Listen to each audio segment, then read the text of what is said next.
Okay, we're going to talk about the traditional square of opposition, and traditional here means Aristotle's, okay? Aristotelian.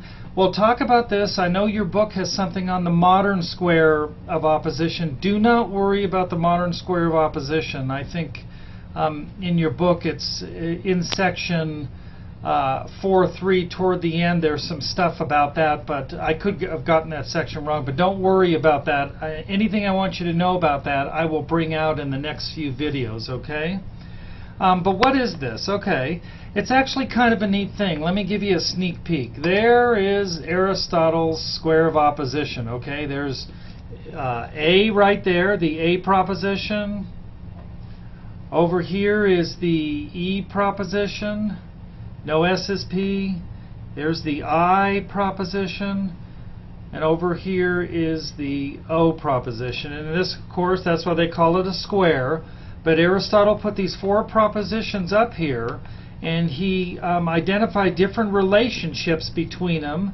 And from these relationships, you can determine certain things logically. So it's actually kind of neat, okay? So basically, you've seen a picture of it. It is an arrangement of lines that illustrate logically necessary relations among the four kinds of categorical propositions. So there's certain relations that are logically necessary. If you know the A proposition is true, and around the square you're using the same subject class and the same predicate. You know, if you're saying all horses are white for A, the E has to be no horses are white. The I has to be some horses are white. The O has to be some horses are not white. But if you keep those terms consistent, you can come up with some neat relationships and know if one's true, if the other's false, if the other's true, or if it's undetermined by going around that square. So I'm going to show you how this works.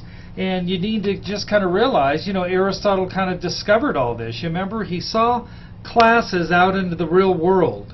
He brought them in and wrote them down on four categorical propositions on a piece of paper. And now what he first saw out there metaphysically, he's connecting it all logically. So this is actually kind of a neat thing. Now, there are four relations in this square, and I'm going to show you how to use it in a minute here. Contradictory, contrary, subcontrary, subalteration. Okay, so if we were going to go to the square of opposition again, let's go back over there. These are the contradictory relationships, and what that means, if E is true, its contradictory is going to be exactly the opposite. It's going to be false. If you're, for example, if you're going to say, not one horse is white, no horses are white, and let's say someone comes up to you and goes, that's true, no horses are white, then you can see it would be false to say there's at least one horse that is white. So if this is true, this would be false. If this is false, that would be true. That's what we mean by contradictory, okay? Let's go back.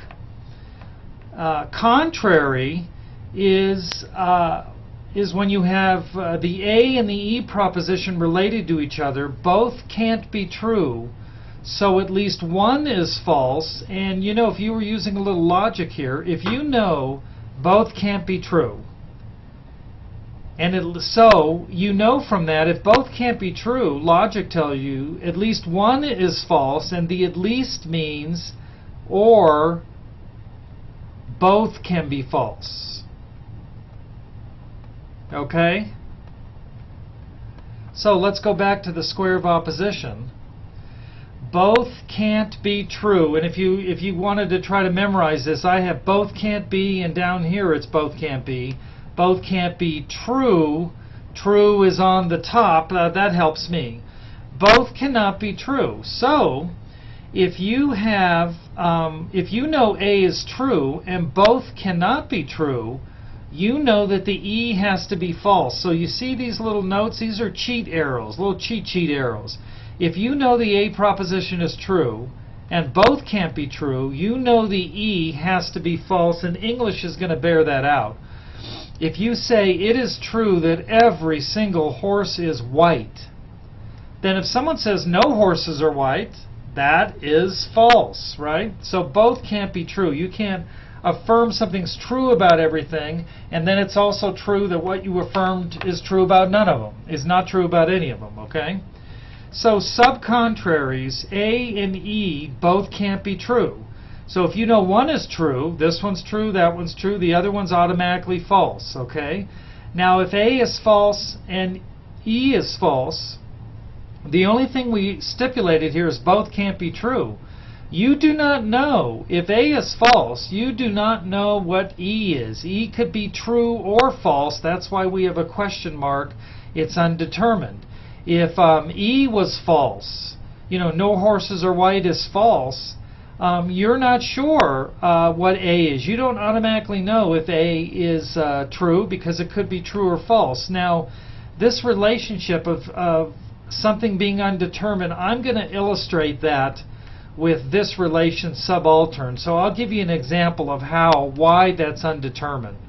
But for right now, contraries, if both can't be true, if you know one is true, then wow, you already know that the other one has got to be false. If this was true, you know the A's got to be false. But if either start out as false, the other, the A or the E, depending on what you know is false, is going to be undetermined. Okay? And then I will definitely give you some examples here. Okay, subcontrary, it's the same. It's not the same thing. It's the I and the O, and it's saying both can't be false. So at least one is true, or the at least implies both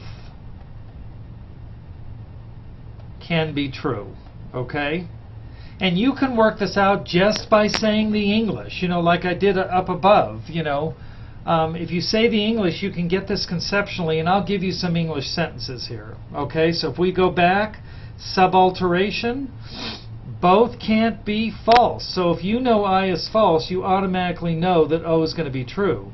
If you know O is false, like some horses are not white, and you say false, you know some horses are white has to be true. Now, if right here, if I is true, then it's undetermined, okay, with a U, you know, undetermined. And over here, if O is true, you don't know. It could be true or false. It's undetermined as well. All you know for sure is both can't be false. So if one's false, the other one's got to be true. You could start here, do the same thing. But if you start with true, you really don't know. Okay? So we have contradictory relationships, contrary relationships, subcontrary. Let's go back. And then the last one is subalteration, where truth flows downward and falsity flows upward. Okay? And let's go back. This is what this means. Here's subalteration. It's going this direction. From A to I or I to A, from E to O or O to E. And you remember I said truth flows down. So look at it this way. From the heavenlies. This is a good way to kind of remember it. Truth just twinkles down from the heavenlies. So if you have all horses are white, and we know horses exist. Aristotle, existence was important to him, okay? So if all horses are white, then it's true that at least one horse is white, right? And let's kind of do a Venn diagram on that. So, you know, let's say you had this. All horses are white. All H are white. That means right here we know that's empty. It's just saying all horses are white. We do know horses exist, so we are going to have white horses. You'd put an X there.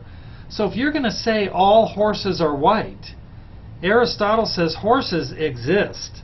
So it's going to be true. Oops, that didn't work out. Let me erase that a minute here. Try again.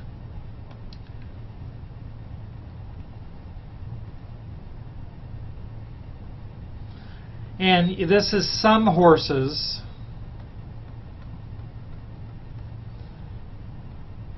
are white. And you remember the Venn diagram for that, and X is here. So Aristotle, the reason truth flows down for him is that if you're going to say every single horse is white, and all this shading here means is that you're not going to have any horses that are not white, then if that was true, then surely at least one horse is white if you've already conceded that all horses are white. Okay? So you see the X there? Aristotle would say even though you just shaded there, if we're talking about horses, they exist. So if you're going to say all horses are white, then they exist, then at least one horse is white. So that's why truth flows downward with Aristotle. And Aristotle only liked to use S subject classes and predicate classes when they were talking about real world live things. And let's come over here. Let's do something that's a little more real world here. Because all horses are white. That's not true. They're black horses in this. What if we did this? All horses, and I know my circles are pretty dorky here, so try not to judge me. You know, all horses are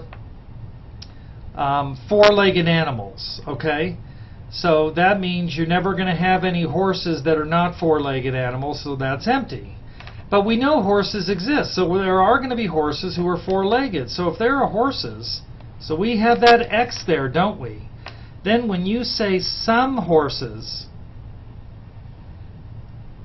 terrible circles, some horses are four-legged animals. Some horses are four-legged animals. This one here is all HRF. Well, when we drive this Venn diagram, we always put an X there. There's an X, there's an X. There's an X in this region up here. There's an X here. So this is why for Aristotle, truth could flow downward. Now, with the modern, you know, let's go back to the pen. I'll change the ink here. You remember the modern? They looked at it this way. They said, pretend you're a Martian, right? You're a Martian, and if you don't know anything about Earth, you don't know about horses, four-legged animals, all you're given is that all horses are four-legged animals, right? That's like all SRP. You might as well say S and SRP because you don't know about horses because you're a Martian, you don't know about four-legged animals, but you're good at logic. If you say all SRP, they said all you know from logic, if every S is going to be in the overlap region, and all of them are, all you know logically is that no S's are going to be over here. But if you ask them, well, S's exist, a Martian's going to go, I don't know if S's exist. I'm not putting an X here. I'm going to put a question mark. I don't know if anything exists there. So if you wanted to look at this just from logic, the modern people are going to say, if you know that all S are P, you don't know if some SRP is true. Because if this is a question mark, I don't know about S, I don't know about P, I don't know if they exist one way or the other. It's not like Aristotle, look, I'm on Earth, and when you say all horses are four-legged animals, then one horse is a four-legged animal. But a Martian with just logic is going, all I know is all S or P. I just know you're not going to have any S here, and if you do have S, it'll overlap with the P. I don't know if they exist or not. Logic just tells me only this. This is empty, right? So I can't go true up here, true down here. Aristotle says, no, I don't like this because you're depriving me of logical relationships. If S is horses, and I like subjects that refer to real-world things and predicates that refer to real-world things, if you say all horses are four-legged animals, then I have a logical relationship that will not be deprived. I will not be deprived of, and I can say that some horses are four-legged animals is true. So existence, things that exist, matter to Aristotle. These people over here, the modern, I don't care if they exist. I'm a Martian looking at the square, and all I know is all S are only going to be there. But if they're, all I know when you say all S or P is that there's no S that's not P, because you said all will overlap. So I know that none will be here because it doesn't overlap. Aristotle says I want to talk about things that refer to objects in the world, so I can do that. If you just tell me all horses are white, then I can say at least one horse is white. Don't you Martian types over here tell me that when I say all S is P, I can't say some S or P is true also. The only time I'll agree with you is if you bring up a subject that doesn't exist, like trolls or flying reindeer. You know, then I'm not going to do this, okay? So if the subject or a key term is talking about things that don't exist, Aristotle doesn't have a problem. But when things do exist, he says you can make this move. Okay, now I know that was a lot, but let's go back, and what I'm going to start doing after I finish subalteration is talk about some real-world examples. Actually, let's go back to our diagram now. So here's what Aristotle says. If A is true, then I is true.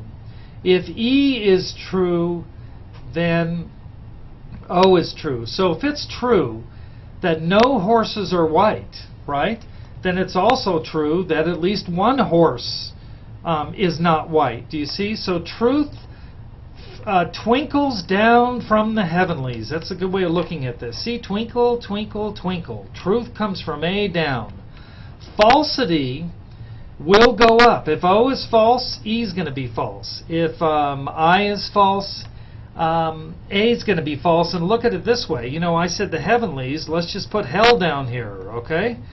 Well, why don't we do this for effect here? Okay, we'll use the red ink for hell, okay? How's that? It's hot, all that. No pun in, well, okay. There's hell, all right? Back to the green pen. All right. Falsity bubbles up from hell, okay? Falsity bubbles up from hell. And so if you say some horses are white, at least one horse is white is false, then obviously it's true that all horses are white. I mean, obviously it's going to be false to say all horses are white. So if I is false, A is false. If O is false, E is false. If A is true, I is true. If E is true, O is true. Okay? Now what I'm going to do is, so we talked about contraries, contradictories. Those are the easiest. A true, O false. O true, A false. You know, not that hard there. If I is true, E is false. If I is false, E is true. If E is true, I is false. If E is false, I is true. Those are the easy ones there. All right, let's go back to the notes in the first. And now what I'll do is I'll start giving you some real-world examples. Okay? And remember, Aristotle liked to just use real things in the world. So we can use those, and you'll see they'll automatically be true and false. So here's what I'm going to do. I'm going to start going around with some real-world examples, but let me stop here, let you digest this, and we'll save that for the next video. But the thing that I've brought out here about the modern versus the Aristotelian, okay,